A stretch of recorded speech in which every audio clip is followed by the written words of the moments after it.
Assalamualaikum warahmatullahi wabarakatuh. Pada video kali ini kita akan membahas hubungan ikatan kimia dan sifat senyawa. Sifat yang pertama adalah bentuk dan kepadatan.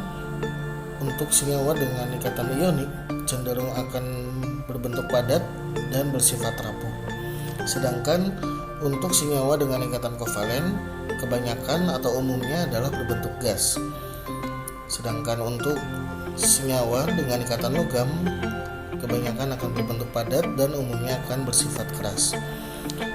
Pada senyawa dengan ikatan ionik yang memiliki bentuk padat cenderung akan bersifat rapuh karena apabila diberi pengaruh dari luar maka akan terjadi pergeseran ion-ion dalam ikatannya, sehingga ion yang memiliki muatan sama akan bertemu, dan apabila ion dengan muatan sama bertemu maka akan terjadi tolak-menolak.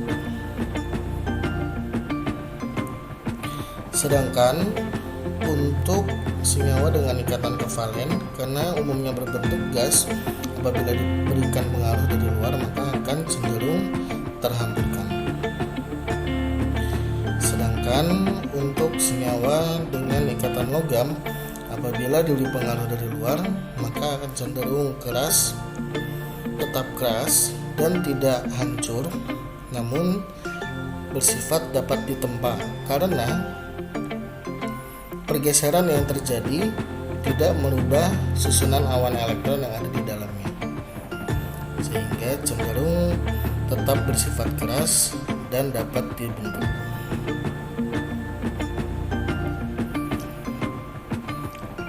Untuk titik lebur dan titik didih, pada umumnya senyawa ionik dan senyawa logam memiliki titik lebur dan titik didih yang tinggi, sedangkan untuk senyawa kovalen memiliki titik lebur dan titik didih yang rendah. Hal ini dibuktikan dari bentuknya. Senyawa ionik dan senyawa logam umumnya pada suhu ruang masih dalam berbentuk padat, dan untuk dapat melelehkannya atau meleburkannya maka umumnya membutuhkan suhu yang cukup tinggi. Sedangkan untuk senyawa-senyawa kovalen umumnya dalam suhu ruang sudah dalam berbentuk gas, sehingga ada beberapa senyawa yang titik didihnya berada di bawah 0 derajat Celcius. Oleh karena itu titik lebur dan titik didihnya cenderung rendah.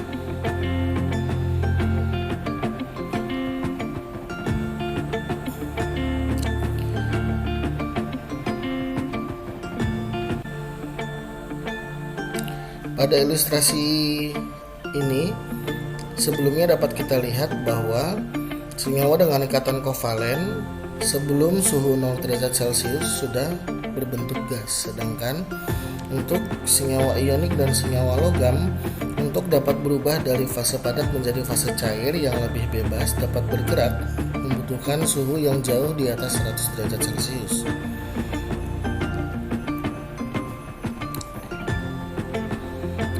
Selanjutnya untuk kelarutan, senyawa-senyawa ionik umumnya larut dalam pelarut polar, senyawa kovalen umumnya larut dalam pelarut yang non-polar, dan senyawa logam larut dalam pelarut logam. Apabila senyawa ionik dilarutkan dalam pelarut non-polar, maka kristal-kristalnya cenderung akan bertahan.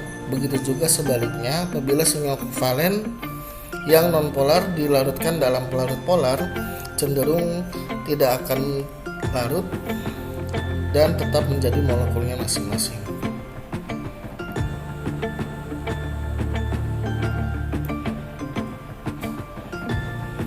Untuk konduktivitas atau daya hantar, senyawa ionik akan memiliki konduktivitas yang bagus apabila dalam bentuk larutan atau lelehannya. Senyawa kovalen umumnya merupakan senyawa yang kurang baik sebagai konduktor atau dia bersifat isolator, dan senyawa-senyawa logam sangat baik untuk menghantarkan listrik. Apabila diberikan pengaruh listrik, maka dalam senyawa ionik, ion-ion negatif yang dapat bergerak bebas dapat menghantarkan listrik hingga ke ujung satunya. Sedangkan dalam senyawa logam, maka listrik dapat dihantarkan melalui awan elektron. Demikian untuk video kali ini. Sampai jumpa pada video selanjutnya. Assalamualaikum warahmatullahi wabarakatuh.